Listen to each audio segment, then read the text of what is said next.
Daniel never thought he'd return to the small town in Oregon where he grew up. It had been 25 years since he'd left with his mother, never looking back. In his memory, the place was always dark and filled with uncomfortable silences, a feeling owed mostly to his father. Daniel never fully understood why his mother had taken him away, but he knew it had something to do with something his father had done, something his mother never wanted to explain. She'd always said it was better to forget that past and never ask questions. Now, however, Daniel was on his way back, compelled to return by his father's passing. The call had come unexpectedly. His father had been ill, but he'd never imagined that he'd be forced to return to the town, much less to that house, the one that had haunted his childhood dreams. On the road, Daniel's phone rings. He glances at the screen and answers, his partner's voice breaking the silence. "How are you feeling?" She asks, her tone gentle. "Just strange. It's been so long, but that town, it never felt like home." Daniel replies, gripping the wheel. "I'll be quick. Just take care of a few things, close up the house, and head back. I don't plan on staying any longer than necessary." "I understand. She says, sounding concerned. But please be careful. It sounds like that place holds more than just bad memories." Daniel lets out a sigh, appreciating her concern but feeling the familiar weight of the memories creeping in. "It does. But I need to do this. Once it's done, I can finally close that chapter. I'll call you tonight, okay?" As he hangs up, the forests along the road grow denser, forming a green wall that seems to shut the town off from the world.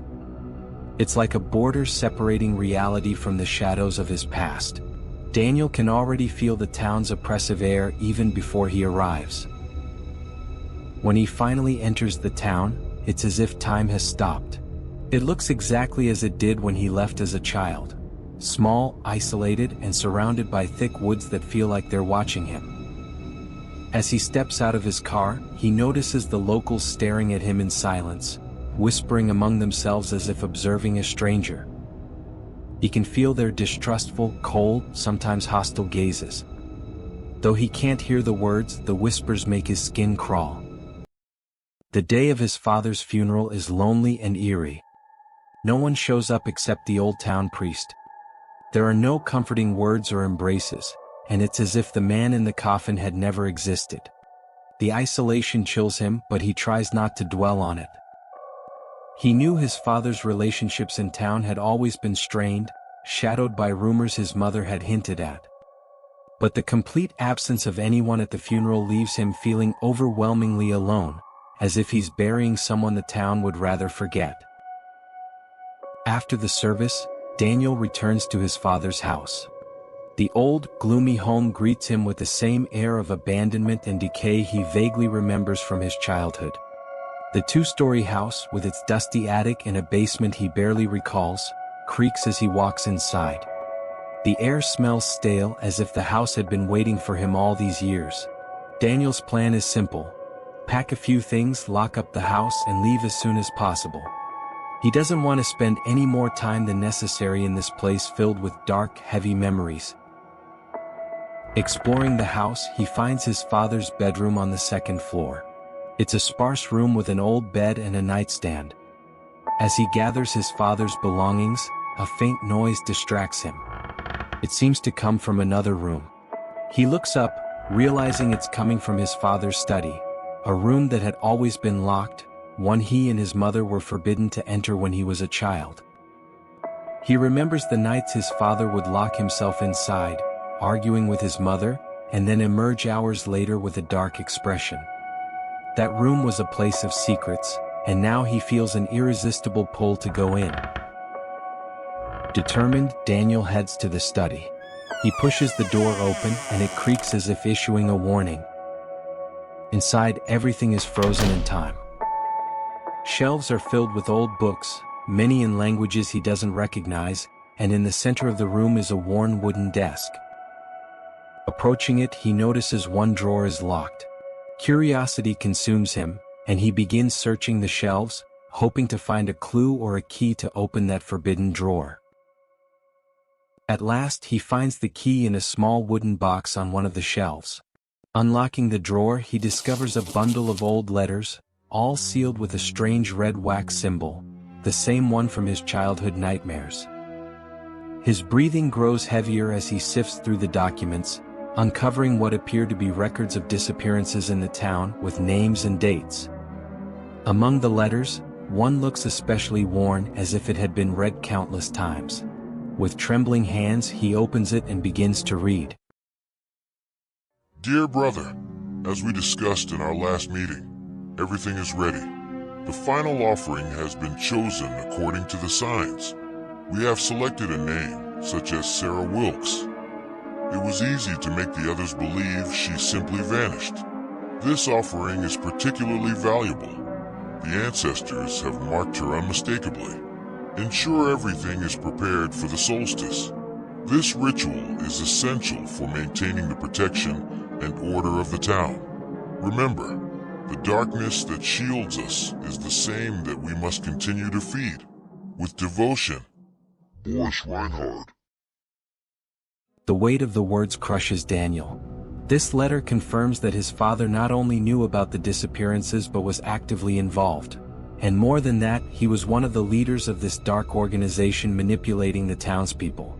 He remembers Sarah Wilkes, a kind young woman who vanished when he was just a child, and the adult's vague explanation that she had simply decided to leave. Horror overtakes him. As he continues reading the letter, he senses a strange presence in the room, as if the very air has come alive, closing in around him. In that moment, he hears a whisper, an almost imperceptible voice, coming from somewhere in the house, calling him toward the basement. Dazed and with his heart pounding, he decides to leave the study. But as he descends the stairs, he hears another whisper, a faint murmur coming from the basement. The voice is weak but calling his name.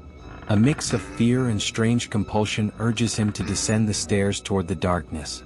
With a flashlight in hand, he begins to go down, feeling the air grow heavier and colder, with each step into the shadows. At the bottom, he notices an odd panel on one wall. He pushes it hard and the panel gives way, revealing a hidden room. Inside, he finds the remnants of his father's secret life: a black robe, amulets, and various ritual objects. Symbols are carved on the walls, words in an unfamiliar language, and the same seal he'd seen on the letters. Daniel realizes he is standing in the very room where his father performed those dark rituals, a place steeped in an oppressive, malevolent presence. He feels as though something is watching him, as if the very air has eyes. Then he hears his father's voice resonating in his mind. The legacy must continue. It's yours by right. Panicked, Daniel stumbles out of the hidden room and races up the stairs. When he reaches the main floor, he tries to open the front door, but it's locked. He looks out the window and sees, to his horror, several townsfolk standing outside, silently watching him. They stand along the road, their faces expressionless, eyes fixed on him as if they've been waiting. He tries to shout, to call for help, but his voice catches in his throat. Turning, he feels a cold hand on his shoulder. He screams, spinning around to see a figure in the shadows. Though distorted, he recognizes it instantly. It's his father, his face devoid of life and bearing a sinister smile. The figure extends a hand, and Daniel hears the voice in his mind again. You can't escape. Your destiny is to stay and continue what he began.